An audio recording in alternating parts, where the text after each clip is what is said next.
صباح الخير عليكم يا البنات، وش راكم؟ ان شاء الله تكونوا بخير وانتوا عم بتشوفوا هذا الفيديو.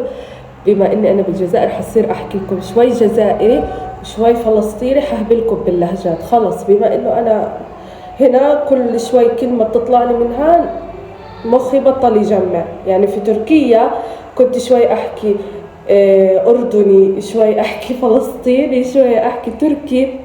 لا هنا بس جزائري وفلسطيني، غير هيك انسى الموضوع. المهم حابة أشكر كل حدا شجعني إني أرجع للقناة، وحابة أشكر صحباتي حرفيا لأنه كتير حبوا الفيديو الأولاني، مع إنه كتير بسيط وما فيهوش كتير أشياء، وكتير في من متابعين في الجزائر شجعوني مع إنهم ما بيعرفوني. بس جد جد جد جد شكرا لكل شخص بيحكي كلمة حلوة وبيسعد إنسان لمجرد بس إشي بسيط، وهي لحالها صدقة جارية حرفيا. المهم شكرا لكل حدا عن جد. بما انه احنا لسه ما خلصنا البيت ولسه ما خلصت زبطت غرفتي واللخمة هاي، بس ان شاء الله اول ما اظبطها حاعملكم فيديو.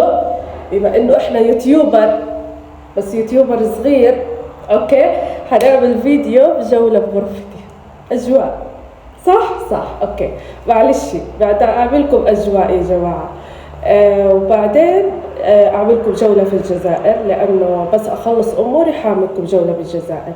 في عندكم مدينه قسنطينه حاخدكم عليها، وعلى وهران وعلى عنابه. الجزائر ما فيهاش ملل، ما فيها ملل. الشاطر اللي يستغل عن جد السياحه في الجزائر بيتجنن.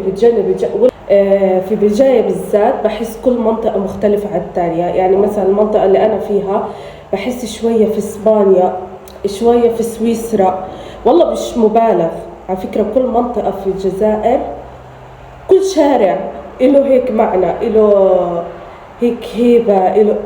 المهم هاي لحالها فيديو تاني إن شاء الله. أنا ماني بحرك إيديا كتير بما انه انا جديدة على القناة رجعت من زمان، فانتوا بدكم تتحملوا الهبل اللي حيصير. انتوا عائلتي من هان وطالع، خلاص احنا صرنا عائلة واحدة اوكي. قبل ما نبلش الفيديو مش حطول عليكم، هو مقتطفات زي المرة اللي فاتت، بس ححاول انزل كل فترة هيك اشياء قبل ما اخلص اموري، عشان عن جد افضل.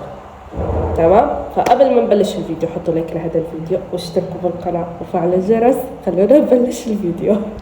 حنبلش بيومي بأحلى إطلالة موجودة عندي بالبيت. الصراحة كل يوم لازم أتصبح بهيك جمال وأحكي سبحان الله وما شاء الله.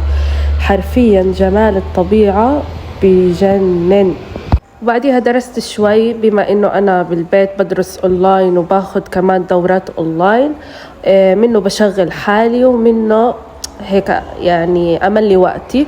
ودايما بصور لكم السما. انا نقطة ضعفي حكيت لكم السما والبسس. وبعديها قررت اني اطلع، لقيت الدنيا بتشتي، والصراحة الاجواء كانت ولا اروع.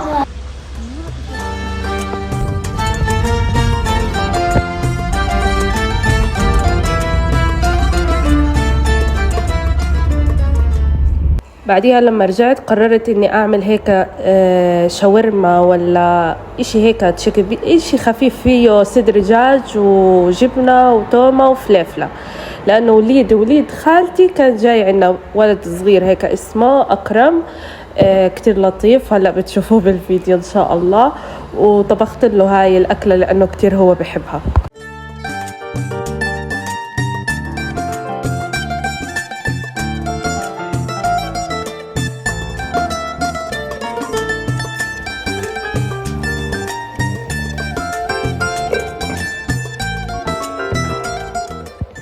يا متابعين، إذا أعجبتكم هذه الأكلة اضغطوا على زر الاشتراك واضغطوا على لايك في القناة، وسوف نعطيكم هذه الطعمة.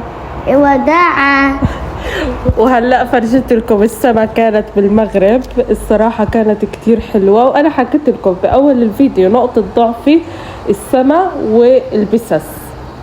غطيت الصحن اللي عملته ميني تاكوس والشاورما هاي بزبدة، ورق الزبدة وألمنيوم عشان إيش اسمه يسخن، بس ما صورت لكم للأسف لما أكلنا.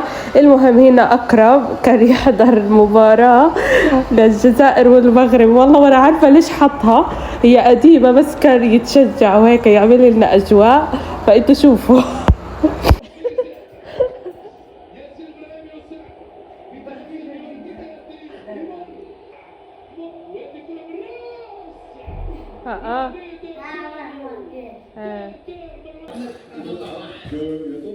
قلم.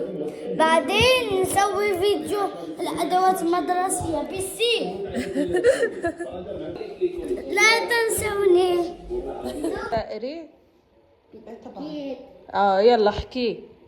السماء بين ذات الماحقات والدماء والبنود اللامعة في الجبال الشاهقات. وهنا حطينا له أغنية المباراة تاعت الجزائر عشان يعتبر حاله إنه عن جد عاش المباراة وكان يروح. يلا قرش رز. هنا رايحين ننزل. بدون باص. رايحين نجيب بصل وبطاطا يا جماعة. شايفين المرمطة اللي في الجزائر؟ بده هو يروح على المكتبة وتصور لكم إياها. طبعا أجواء الجزائر يا جماعة كلها اعتمدوا على نفسكم. في تركيا كل إشي حوالينا كان، هنا لا، إحنا لسه منطقتنا جديدة وإيش اسمه البنايات كلها جديدة، إلها تقريبا 2 ولا 3. هاي المنطقة يا جماعة أنا سويت فيديو ببيت المنطقة كلها بنايات جديدة، إلها 3 سنين تقريبا، وجديد سكنوا فيها. هناك آخر إشي عمارتنا. يلا نروح وعشان نشتري بس يا جماعة نشتري اللي هو البطاطا والبصل بنروح عند عمو هذاك اللي هناك الشاحنة، صح؟ عند الشاحنة شايفينها اللي هناك بيبيع عمو البصل ايش اسمه البطاطا.